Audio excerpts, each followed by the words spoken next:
সকলকে স্বাগত আমার YouTube channel Bangla GST A to Z. আমরা আগের দিন পড়াচ্ছিলাম সাপ্লাই অন জিএসটির সেকেন্ড ক্লাস কমপ্লিট হয়েছিল। আমরা পড়াচ্ছিলাম কী সাবজেক্ট নিয়ে পড়াচ্ছিলাম, যে কখন আমরা কোনো ট্রানজ্যাকশানকে আমরা সাপ্লাই বলতে পারবো। তো তারই আজকে নেক্সট থার্ড ক্লাস চলছে।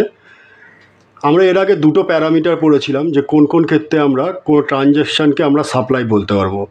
আজকের আমাদের নেক্সট প্যারামিটার হচ্ছে business course or further of business, মানে কোন ট্রানজ্যাকশান যদি বিজনেস কোর্সে হয় অথবা ফার্দার অফ বিজনেসকে, তবেই আমরা সেটাকে সাপ্লাই বলতে পারবো। সেগুলো আজকে আমরা শিখবো যে কোন কোন ট্রানজ্যাকশানকে বলবো। দেখুন, জিএসটি এমন একটা ট্যাক্স, ঠিক আছে, যখনই আপনার কোনো কমার্শিয়াল ট্রানজ্যাকশান করি তবেই সেগুলো জিএসটির আন্ডারে আমরা সাপ্লাই বলতে পারবো। যদি কোনো ট্রানজ্যাকশানে আপনার বিজনেসের ব্যাপ্তি না ঘটে বা কোনো এমন ট্রানজ্যাকশান ঘটলো যেখানে আমরা কী হলো, যেসব পার্সোনাল লেনদেন হলো, বিজনেসে কোনো ট্রানজ্যাকশান হলো না, সেটাকে আমরা জিএসটি আন্ডারে সাপ্লাই বলবো না। যেমন একটা আমি এক্সাম্পল দিচ্ছি এখানে, ধরুন রাম একটা এসি কিনলো ঘরের জন্য ফর হিজ হাউস। এখানে ট্রানজ্যাকশান হচ্ছে, এখানে কিন্তু রামের ক্ষেত্রে যে ট্রানজ্যাকশান হচ্ছে সেটা পার্সোনাল ইউজের জন্য, কিন্তু যেখান থেকে যে শপের জন্য সেটা বিজনেস ট্রানজ্যাকশান। তা শপেরটা আমরা কি বলতে পারি, যেটা বিজনেস পারপাসে ঘটছে এবং বিজনেসের এর জন্য ব্যাপ্তি ঘটছে, তাই জন্য শপের দিক দিয়ে এটা সাপ্লাই। কিন্তু রামের দিক দিয়ে যেহেতু পার্সোনাল, কোনো বিজনেসের ব্যাপ্তি ঘটছে না, তাই জন্য রামের দিক দিয়ে যে ট্রানজ্যাকশান ঘটছে সেটাকে আমরা কিন্তু সাপ্লাই বলতে পারবো না। ঠিক আছে, এখন আমরা এর মিনিং জানবো, যে বিজনেস বলছি আমরা, যে বিজনেস কোর্স অথবা ফার্দার অফ বিজনেস, এটার মানে কি। দেখুন, বিজনেস কোর্স বলতে বা ফার্দার অফ বিজনেস বলতে প্রথমে আমাদের জানতে হবে যে বিজনেস কী। কারণ আমরা বিজনেসই যদি না জানি তাহলে এই যে লাইনটা আছে যে বিজনেস কোর্স অথবা ফার্দার অফ বিজনেস, সেটা আমরা বুঝতে পারবো না। এখন কোন কোন জিনিসগুলোকে আমরা বিজনেসের আন্ডারে ফেলবো। দেখুন, বিজনেসের আন্ডারে কোনো ট্রেড মানে এক জায়গা থেকে কেনা, অন্য জায়গা থেকে ব্যবসা। কমার্স মানে বড় স্কেলে এক জায়গা থেকে কেনা, এক জায়গা থেকে ব্যবসা। ম্যানুফ্যাকচার মানে ধরুন আমরা কোনো র মেটেরিয়ালস কিনলাম বিভিন্ন ধরনের এবং সেগুলোকে মিক্স করে একটা নতুন ধরনের আইটেম তৈরি করলাম, সেইটাকে আমরা ম্যানুফ্যাকচার বলবো। প্রফেশন মানে জানেন ডাক্তার, ইঞ্জিনিয়ার, যে কোনো বা অন্য কিছু হলো যেটা আমরা লাইসেন্স নিয়ে প্র্যাকটিস শুরু করতে পারি। এরকম আরও কিছু আছে, ভোকেশন। এইগুলো কী হলো, যখন এগুলো আমরা করব সেগুলো বিজনেসের আন্ডারে পড়বে। সেগুলো মনিটারি হতে পারে বা নন মনিটারিও হতে পারে, সেসব ক্ষেত্রে আমরা সবগুলোকে বিজনেস বলবো। এখন আমরা বিজনেসটা জানবো একটু চার্টের মাধ্যমে।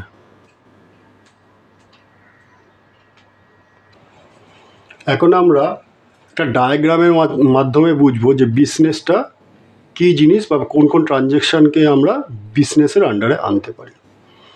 দেখুন, ফার্স্ট হচ্ছে যে আমাদের পয়েন্ট হচ্ছে any trade, commerce, manufacture, profession, even there is no monetary benefit. এটার মানে বলছে ধরুন কোনো যে ব্যবসা আছে, ছোটো ব্যবসা হোক বড়ো ব্যবসা হোক, ট্রেড অথবা কমার্স, ম্যানুফ্যাকচার হোক কোনো প্রোডাক্ট ম্যানুফ্যাকচার করা, প্রফেশন যেমন ডাক্তার, ইঞ্জিনিয়ার বা অন্য কোনো কিছু প্রফেশন করা, সেই সকলেই এগুলো ট্রানজ্যাকশানগুলো বিজনেসের আন্ডারে আসে।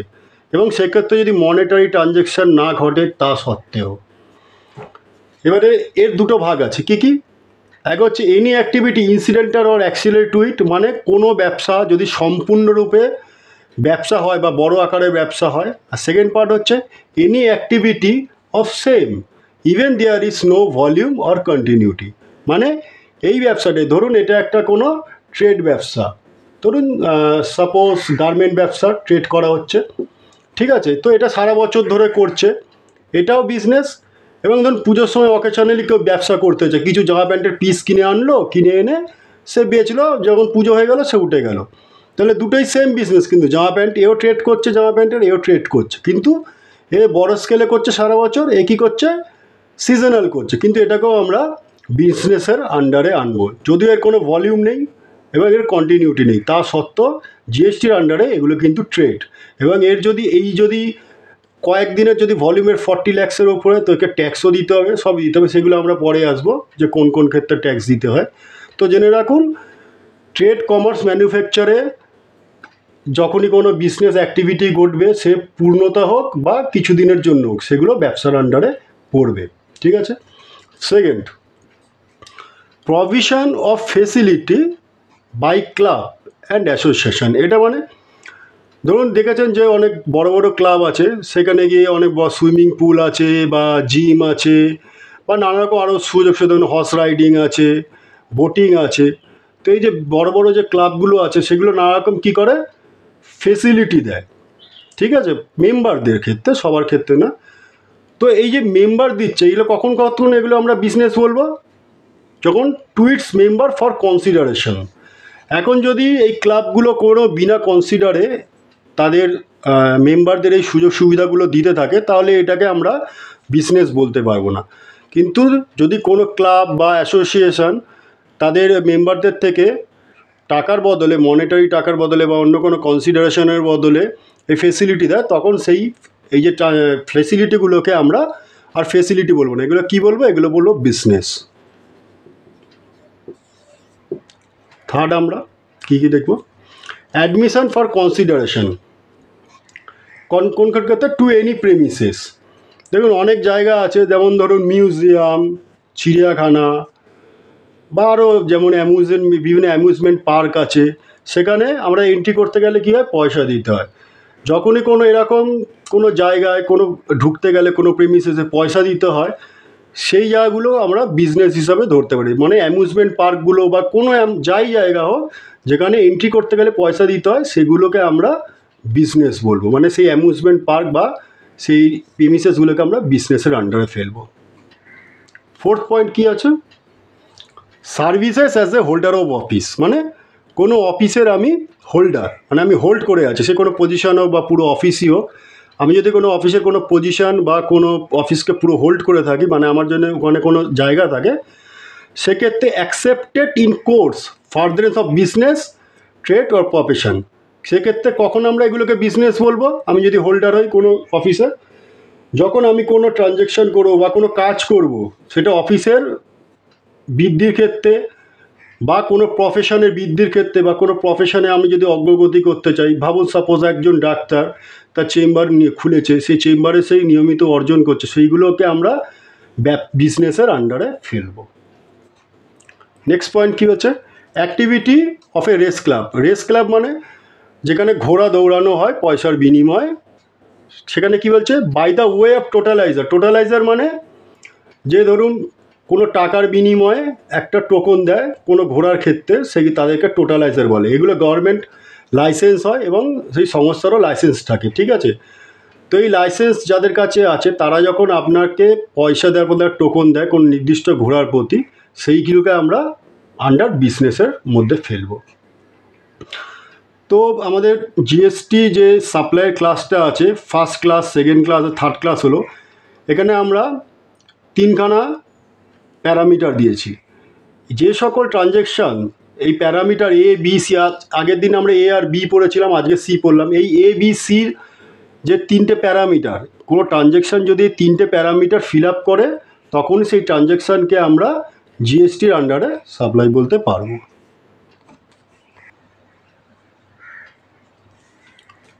এখন আমরা জিএসটির আন্ডারে একটা এক্সেপশান পড়ব, ঠিক আছে, যেখানে বিজনেসের কোর্সের ফার্দারেন্স না হলেও, মানে বিজনেসের ট্রানজ্যাকশান না হলেও সেটা আমরা জিএসটির আন্ডারে সাপ্লাই বলতে পারি। তার আগে আমাদের জানতে হবে যে ইম্পোর্ট কী, আর ইম্পোর্ট কী এবং কোন কোন ক্ষেত্রে ইম্পোর্ট করলে সেগুলো আমরা জিএসটির আন্ডারে ফেলতে। দেখুন, importations of service for consideration whether or not course of furtherance of business under section 7(1)(b)। আমরা সেকশন 7(1) সাবসেকশন 7 সাবসেকশন 1 শিডিউল এতে কী পড়েছিলাম, যে কোনো ট্রানজ্যাকশান জিএসটির আন্ডারে যদি বিজনেসের ফার্দারেন্সের জন্য না হয় তাহলে সেটাকে আমরা জিএসটির আন্ডারে সাপ্লাই বলতে পারি না।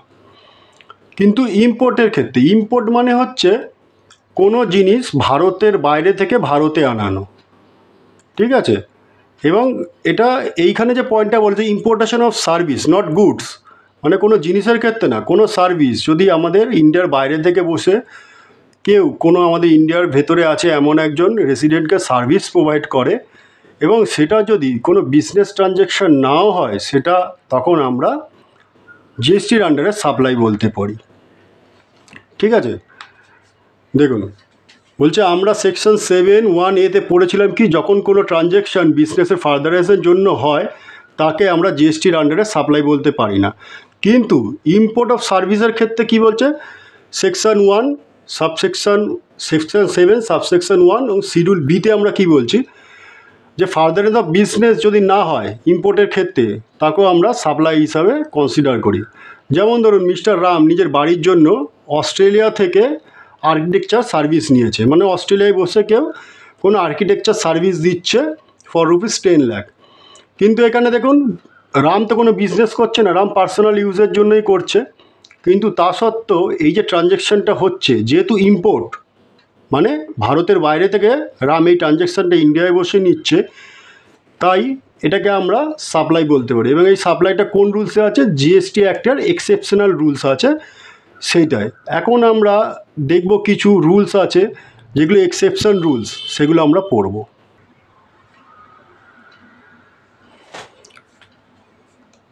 দেখুন আমাদের জিএসটি সাপ্লাইয়ে যে সেকেন্ড প্যারামিটারটা ছিল যে সাপ্লাই হতে হবে গুডস অথবা সার্ভিসের কোনো কনসিডারেশনের পরিবর্তে। কনসিডারেশনের আগেও আপনাদের বলেছি, যদি আপনাদের কনসিডারেশনটা মনে না থাকে তো আমাদের ডেসক্রিপশন বক্সের লিঙ্কটাও দিয়ে দেবো, সেই আপনি ভিডিওটা গিয়ে দেখে নিতে পারেন, যে কনসিডারেশনের যে ভিডিওটা আছে সেটা দিয়ে দেবো। তো সেখানে বলা হয়েছিল যে কোনো গুডস অথবা সার্ভিস আমরা যদি সাপ্লাই করে তো সেক্ষেত্রে যদি কনসিডারেশন না হয় সেটাকে আমরা সাপ্লাই বলতে পারবো না। এখন এর কিছু এক্সেপশান আছে, সেই এক্সেপশানগুলো আমরা পড়ব। দেখুন প্রথমে কী লেখা আছে, অ্যাক্টিভিটিস উইদাউট কনসিডারেশন ব্র্যাকেটে ডিমড সাপ্লাই। ডিমড সাপ্লাই মানে কি, ডিমড সাপ্লাই মানে অ্যাকচুয়ালি এগুলো সাপ্লাই নয়, এগুলোকে জিএসটির আন্ডারে সাপ্লাই হিসাবে ধরা হয়েছে। ডিমড মানে ধরা হয়েছে, ঠিক আছে। আর এর আগে আমরা অনেক যে ভিডিও পড়েছিলাম সাপ্লাইয়ের এতে, যে প্রথম 2-3টে ভিডিও পড়েছিলাম, সেখানে আমরা শিডিউল 1 কথাটা অনেকবার এসেছিল। তো এই যে আমরা বলেছিলাম তখন যে শিডিউল 1টা পরে বিস্তারিতভাবে পড়ানো হবে। তো এখন আমরা শিডিউল 1টা সংক্ষিপ্তসারে দেখব এবং পরে শিডিউল 1টা আরও এলাবোরেট করে এটাকে পড়ব। শিডিউল 1টা খুবই একটা ইম্পর্টেন্ট শিডিউল আছে এবং এখান থেকে আপনারা সিএ ইন্টার, বিকম, সিএমএ ইন্টারের ক্ষেত্রে এবং সিএ ফাইনালের ক্ষেত্রেও প্রচুর প্রশ্ন আসে। এছাড়া যারা ট্যাক্স কনসালটেন্ট আছে তাদেরকে শিডিউল 1টা ভালো করে জেনে রাখা উচিত, কারণ অনেক ট্রানজ্যাকশান আছে আপাত দৃষ্টিতে সেগুলো দেখে মনে হয় এগুলো তো জিএসটির আন্ডারে সাপ্লাই হতে পারে না, তো এই ট্রানজ্যাকশানগুলোকে আমরা জিএসটির আন্ডারে কনসিডার করব না, বাদ দিয়ে দেবো। কিন্তু সেক্ষেত্রে যখন অডিট হবে সেক্ষেত্রে দেখা যাবে যে ট্রানজ্যাকশানগুলো জিএসটির আন্ডারে বাদ দেওয়া হয়েছে সেগুলো যখন ফিরে আসবে জিএসটির আন্ডারে অ্যাড হয়ে যাবে, সেক্ষেত্রে তো ট্যাক্স দিতেই হবে, তার সাথে ইন্টারেস্ট এবং পেনাল্টি দুটোই দিতে হবে। তো তাই জন্য শিডিউল 1টা খুব গুরুত্বপূর্ণ যারা জিএসটির কাজ করে তাদের জন্য, যে কোন কোন ট্রানজ্যাকশানগুলো আপাত দৃষ্টিতে জিএসটি আন্ডারে সাপ্লাই বলে মনে হয় না, অথচ সেগুলো কিন্তু সাপ্লাই হিসাবে নিতে হবে জিএসটির আন্ডারে। এখন আমরা সেগুলো পড়ব। দেখুন এদিকে লেখা আছে প্যারা, এদিকে লেখা আছে পার্টিকুলার। প্যারা 1-এ কী লেখা আছে দেখুন, বলছে permanent transfer or disposal of business assets where input tax credit availed in such assets. মানে কোনো কোম্পানি ধরুন উঠে যাচ্ছে বা ডিসপোজ হচ্ছে, ডিসপোজ মানে স্থানান্তর হওয়া, মানে ধরুন এক স্টেট থেকে অন্য স্টেটে চলে যাচ্ছে বা এক মালিক থেকে অন্য মালিকে হস্তান্তর হচ্ছে, তখন যে অ্যাসেটগুলো যে ট্রান্সফার হচ্ছে বা হস্তান্তর হচ্ছে তার মধ্যে যে ইনপুট ট্যাক্স অ্যাভেল যদি হয় অ্যাসেটের ক্ষেত্রে, ঠিক আছে, বা নতুন কিনেছি এই মাসে আমি এখন এই ইনপুট ট্যাক্সটা ক্লেম করিনি অথচ বেচে দিচ্ছি, সেক্ষেত্রে যে কিনছে তার ইনপুট ট্যাক্সটা পাওয়া উচিত। তো তো সেক্ষেত্রে এই সমস্তগুলোকে আমরা জিএসটির আন্ডারে সাপ্লাই হিসাবে ধরব। নেক্সট পয়েন্ট কি? Gift by employer to employee. দেখুন, এমপ্লয়ার মানে কোনো অফিসের মালিক তার এমপ্লয়িকে কোনো গিফট দিতেই পারে, সেটা জিএসটির আন্ডারে তো হবেই না। খুব সাধারণ ব্যাপার, কোনো মালিক তার এমপ্লয়ের বিয়েতে একটা বড় কিছু গিফট দিল, ঠিক আছে, সেটার সাথে জিএসটি কী সম্পর্ক? কোনো সম্পর্ক নেই, কিন্তু সম্পর্ক আছে। কীরকম? ধরুন একটা কার দিল, ঠিক আছে, এক্ষেত্রে মালিক যেটা কার দিল সেগুলো কিন্তু সে খরচা হিসাবে ধরুন দেখালো, এবং সেই যদি খরচাটা 50,000-এর ওপরে হয়, মানে ধরুন 1 লাখ টাকা বা 2 লাখ টাকা ধরুন সাপোজ, তো 50,000 টাকা ছাড় পেয়ে যাবে, কিন্তু ওই 1.5 লাখ টাকাটাকে তাকে বিজনেস ট্রানজ্যাকশান হিসাবে তখন জিএসটির আন্ডারে চার্জ করা হবে, এবং ওই 1.5 লাখ টাকার ওপরে জিএসটি কিন্তু চাপানো হবে বা সরকারকে দিতে হবে, ঠিক আছে। নেক্সট 3 নম্বর প্যারা হচ্ছে সাপ্লাই অফ গুডস। বলছে যেখানে মেন ব্যবসা আছে সেখান থেকে যদি এজেন্টের কাছে পাঠানো হয়, সেগুলো তো কোনো বিক্রির জন্য পাঠানো হচ্ছে না, এজেন্টের কাছে পাঠানো হচ্ছে, কিন্তু সেক্ষেত্রেও সেটাকে আমরা সেল হিসাবে গণ্য করব। এবং সেম ক্ষেত্রে এজেন্টের কাছে যদি কোনো মাল ফেরত আসে, সে যদি তার প্রিন্সিপালের কাছে পাঠায়, মানে তার অফিসে পাঠায়, তখন সেটাও জিএসটির আন্ডারে আমরা সাপ্লাই হিসেবে ধরব, ঠিক আছে। থার্ড পয়েন্ট হচ্ছে import of service from outside of India for business with or without considerations. মানে ভারতের বাইরে থেকে আমি কোনো সার্ভিস নিলাম, গুডস না, শুধু সার্ভিসের ক্ষেত্রে আমি বলছি, যখন আমরা ইন্ডিয়ার বাইরে থেকে কোনো সার্ভিস নেব, সেক্ষেত্রে যদি কনসিডারেশন মানে কোনো পয়সার পরিবর্তে না হয়, কনসিডারেশন মানে with monetary or non monetary both. ধরুন আমি কোনো রিলেটিভের থেকে বা কোনো আমার জানাশোনা কারো থেকে কোনো সার্ভিস নিলাম, বদলে তাকে কিছু দিলাম না, কোনো কনসিডারেশন হলো না, কিন্তু সেক্ষেত্রে সেগুলো জিএসটির আন্ডারে সাপ্লাই হিসাবে ধরা হবে। তো আজকের ক্লাসটা এতটাই অবধি থাকলো। তো আপনার যদি ক্লাসটা ভালো লাগে, প্লিজ লাইক করবেন, শেয়ার করবেন, এছাড়া কমেন্টস করবেন যে আর কীভাবে আমার পড়াটা ইমপ্রুভ করব যাতে আপনাদের সুবিধা হয়, এবং যদি আপনাদের কোনো এরকম বন্ধু থাকে তাকেও শেয়ার করবেন যাতে সেও এই ক্লাসগুলো থেকে ফ্রুটফুল হতে পারে। ধন্যবাদ।